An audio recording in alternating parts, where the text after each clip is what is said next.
Bismillahirrahmanirrahim. Assalamualaikum warahmatullahi wabarakatuh.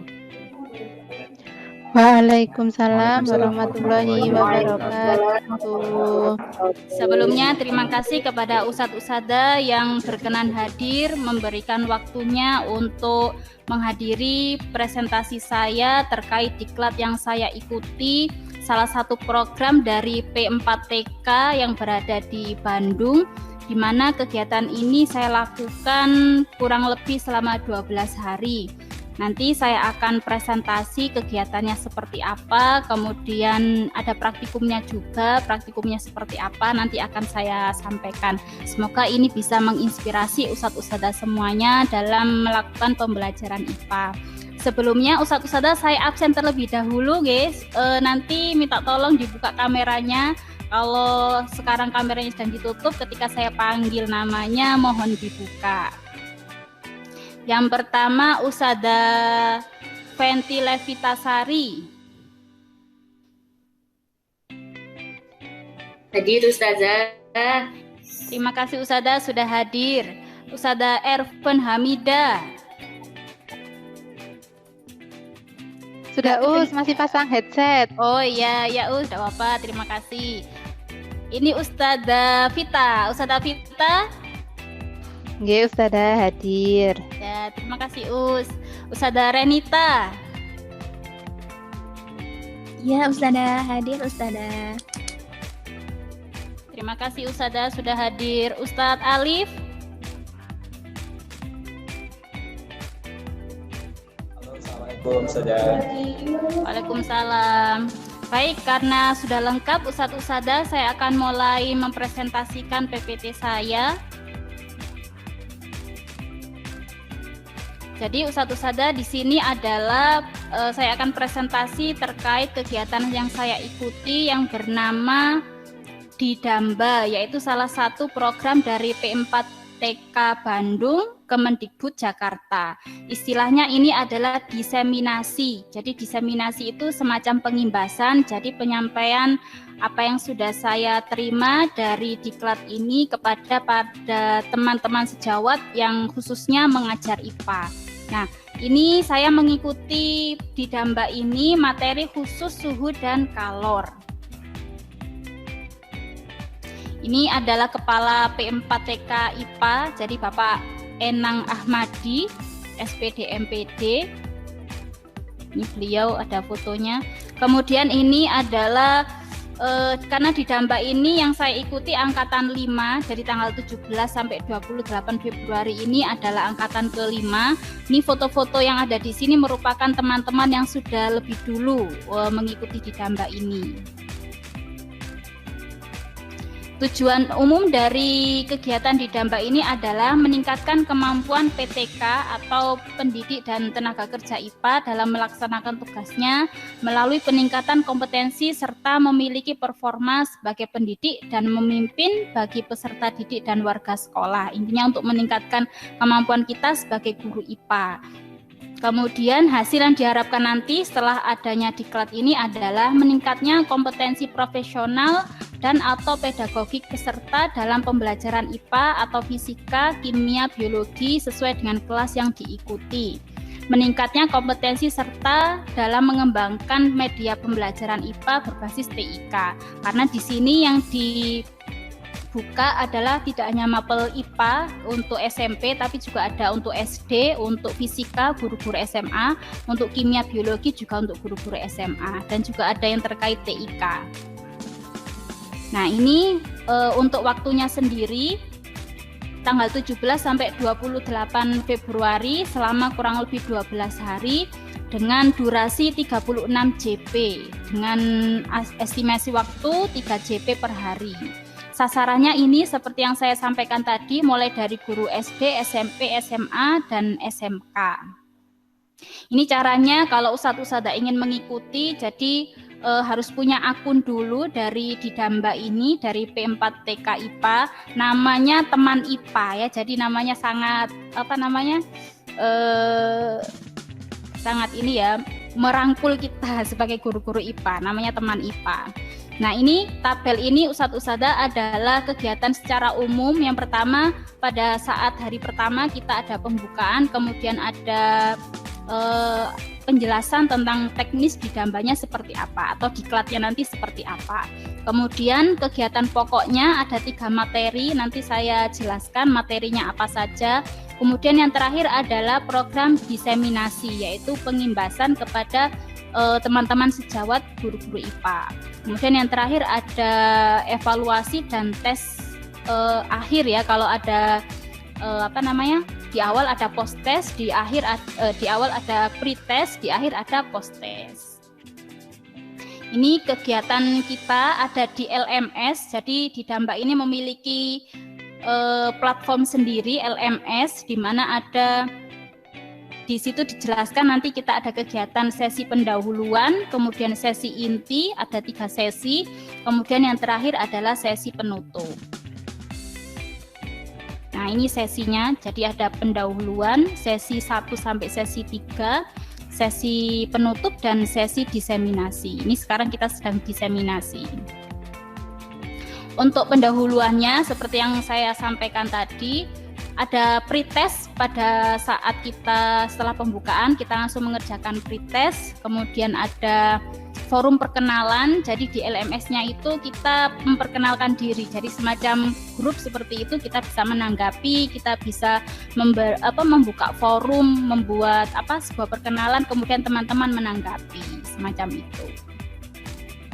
Kemudian ini materi yang pertama yang kita terima adalah konsep suhu dan kalor. Ini kita ada kuis kegiatannya, ada kuis, kemudian ada semacam modul untuk kita pelajari pada saat konsep suhu dan kalor ini. Kemudian di sesi yang kedua, ini materinya adalah mekanisme menjaga kestabilan suhu tubuh. Jadi di materi kedua ini kita melakukan percobaan. Percobaan yang pertama adalah ini bukan percobaan ya, ini semacam lembar kerja. Jadi kita diminta untuk mengisi apa yang kita lakukan ketika kita menjaga kestabilan tubuh. Jadi di antara ini ada mengipasi badan, menggunakan jaket bila kedinginan, minum air hangat, dan memakan makanan pedas. Ini kita diminta untuk mengisi, kemudian menjelaskan keterkaitannya dengan menjaga kestabilan suhu tubuh. Ini sudah saya berupaya untuk menjelaskan, untuk menjawab, kemudian dikirim. Ini percobaan kedua, masih dengan tema menjaga kestabilan suhu tubuh.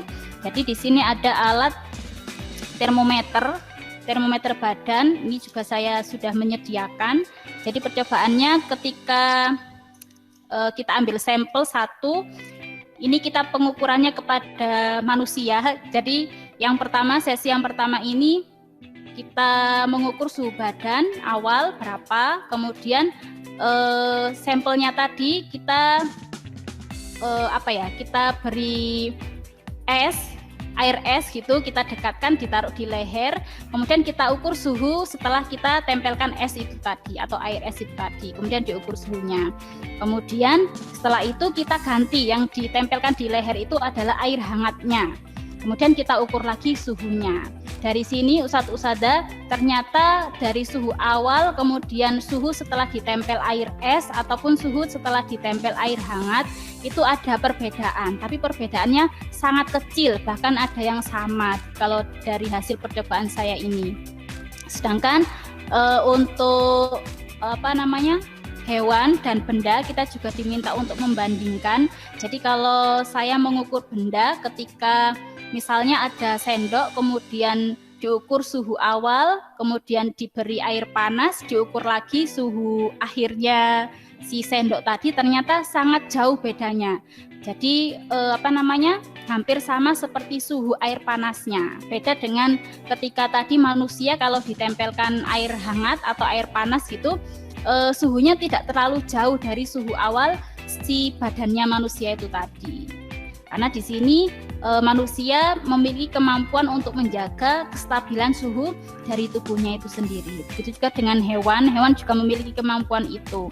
Sedangkan pada benda dia tidak bisa menjaga kestabilan suhu tubuhnya, sehingga ketika diberikan air panas atau air dingin, maka dia akan berubah dengan perubahan suhu yang drastis. Dan sesi 3 ini pemuaian, ini juga melakukan percobaan karena pemuaian ini biasanya menggunakan alat yang namanya Mastenbroek ini, tapi karena percobaannya cukup kalau suhunya tidak pertambahan panjangnya kita kadang kesulitan untuk mengeceknya. Jadi kita langsung pakai aplikasi virtual lab, jadi diperbolehkan kemudian mengukur berapa panjang akhirnya menggunakan aplikasi virtual lab ini. Nah, ini yang terakhir adalah penutup dan diseminasi. Yang sedang saya lakukan ini adalah diseminasi, kemudian kemarin juga sudah ada post test, dan yang terakhir ini nanti membuat semacam laporan, kemudian melaporkan video diseminasi ini. Ini yang perlu saya sampaikan juga Ustadz bahwa di LMS ini ada forum diskusi di mana teman-teman itu juga punya banyak pengalaman sehingga mereka bisa menyampaikan pengalaman mengajar IPA mereka seperti apa di sekolah masing-masing, karena ada yang dari kota, mungkin ada yang dari pedalaman dan sebagainya. Dengan kondisi yang daring seperti ini mereka banyak mengungkapkan, ya ada yang pengalaman mengajar, ada yang mengeluhkan sesuatu, atau ada yang punya inspirasi belajar yang luar biasa. Seperti ini dari Bu Aisyah Anggraini ini saya screenshot. Jadi beliau ini melakukan percobaan pemuaian menggunakan kemplang. Jadi kemplang itu adalah makanan khas di daerah beliau, di mana kemplang ini semacam kerupuk. Jadi anak-anak melihat secara nyata bahwa benda ketika dipanaskan itu adalah akan mengalami pemuaian semacam itu. Ini contoh sederhananya saja. Mungkin nanti di proses pembelajarannya akan lebih dikemas dalam kemasan yang lebih kompleks. Kemudian ini juga ada dari Bapak Fahrizal. Jadi beliau awalnya menggunakan rumus semacam ini, mungkin kita juga sering ya menggunakan rumus seperti ini kepada anak-anak, tapi beliau memberikan alternatif, sepertinya anak-anak lebih mudah menggunakan rumus yang semacam ini. Ini kalau tidak salah dari matematika ya rumus ini. Kemudian ini juga ada sharing dari teman-teman. Ini saya kopas contoh-contohnya saja. Seperti itu Ustadz-Ustadzah, saya ucapkan terima kasih sudah menyimak dari presentasi saya tadi. Saya stop share screen-nya.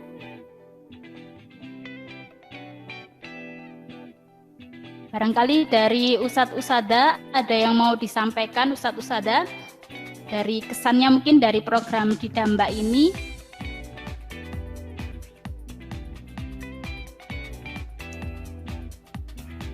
Ustadzah Vita, gimana Ustadzah?